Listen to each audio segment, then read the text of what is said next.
Okay, so now we're going to move into talking about company settings, business hours, language settings, locale settings, time zone settings. There's so many settings to talk about.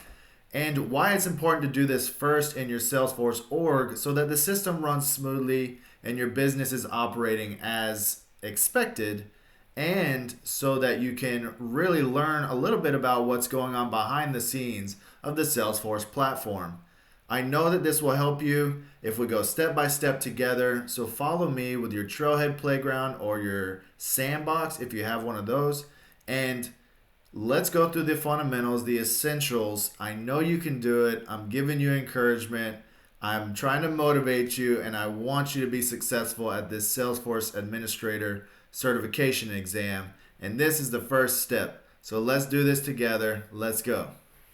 Okay, we're on our main screen and we're going to go to Setup right here on the top right. Now we're opening Setup.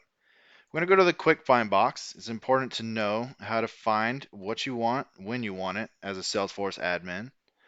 We're going to go to Company Settings and we're going to start talking about some of the options on here. I'm not going to go into every detail, just want to go into some of the big important ones that I think are important as you get ready for the exam.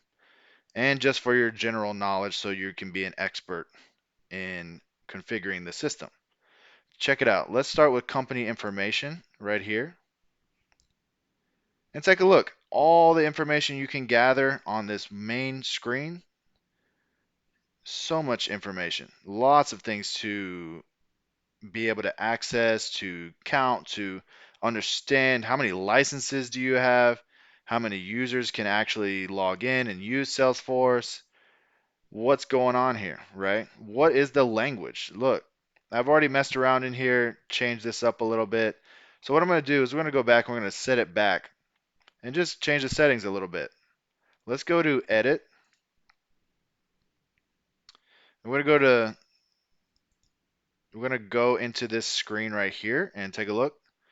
You can put in a lot of information. You can say 555, 575, 5255. Hopefully that's not somebody's phone number.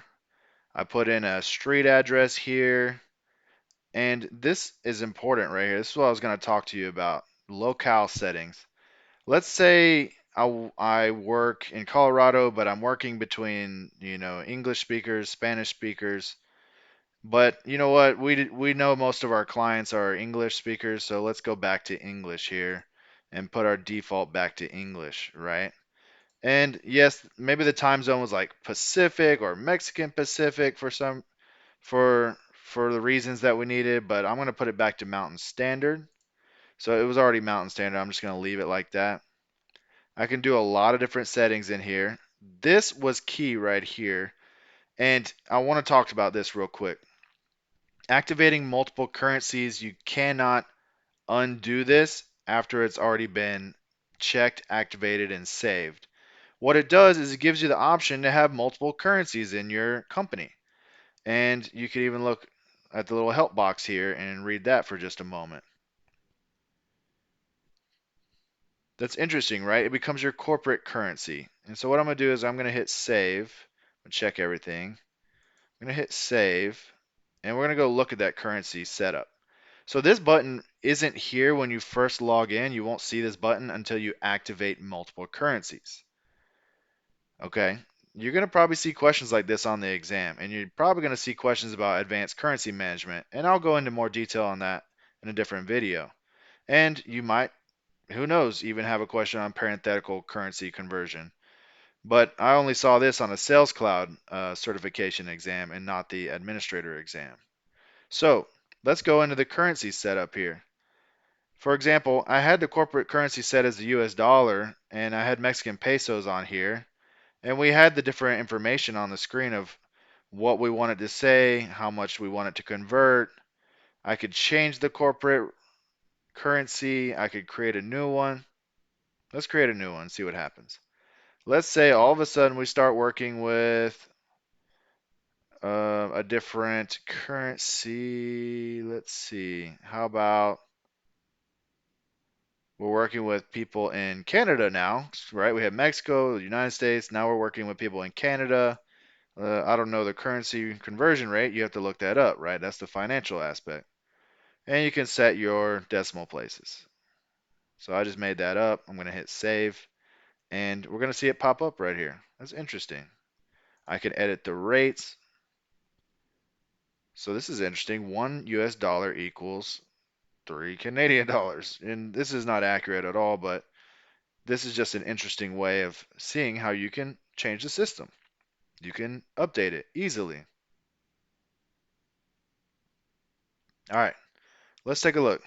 We went through, we could set up like what languages are available for the end user. We could save that. We could manage currencies. Like I said, we could look at what are the holidays for your company, and you could set these up, type them in, make it recurring, put it on an exact day, because every company has different rules that they go by.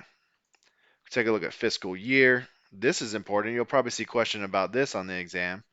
You can have a standard fiscal year, and you could say like maybe your fiscal year starts in July, and you can start the starting month is July, right?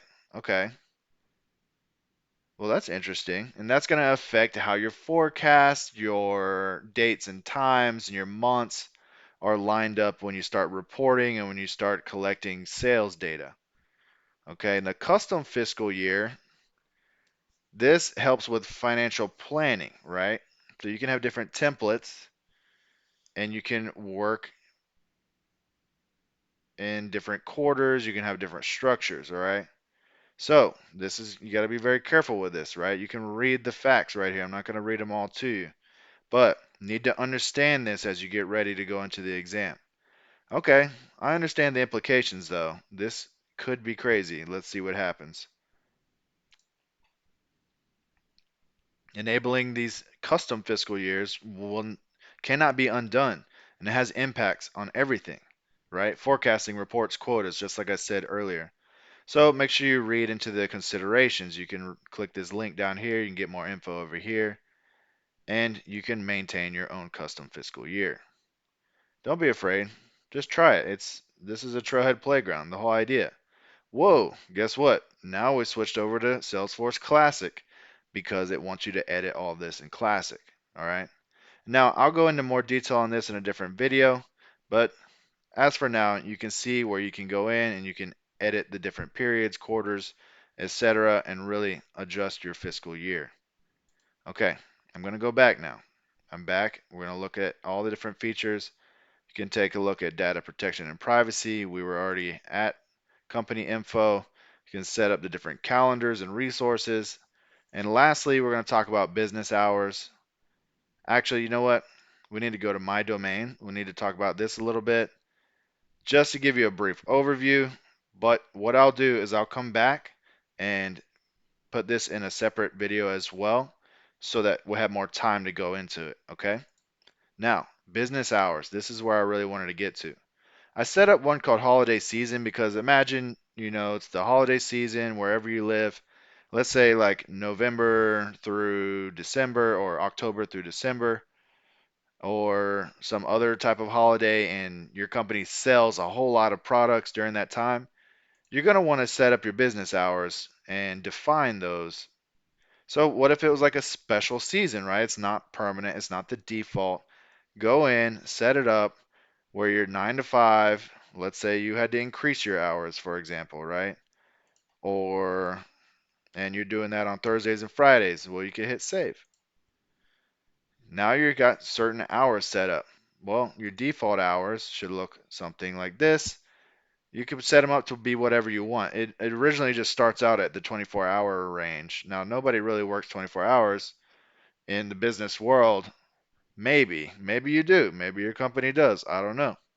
But you can set it up. And you could even add holidays in here. So technically, this would be like days off, though. Days that you're not operating under these hours. So thought that was interesting. An important fact here is that these hours, when you're associating them, they're associated with escalation rules. This can determine the times when cases can escalate, meaning customer service needs help, a customer A customer submits a case and says, hey, look, I got a problem with your product. I need somebody to get back to me. The case is in the Salesforce system. Based on a certain set time frame or set hours on your business hours, that case will escalate to maybe a manager because maybe the case hasn't been resolved yet or hasn't even been acted on yet, so nobody's even talked to the customer or emailed or called. That's what's going on here. So the idea is these business hours affect a lot of what's going on in your organization, in your system. So make sure you're setting them up well, and hopefully this has been helpful. Now, as we go to the next part of this video, we're just going to have a moment of silence as we go through a practice question, and then the video will come to an end, but you will get the answer to the question that you'll probably see on a Salesforce admin exam in the future. Okay, thank you for following. Stay motivated. I'm here to help. This is the Salesforce Coach signing off.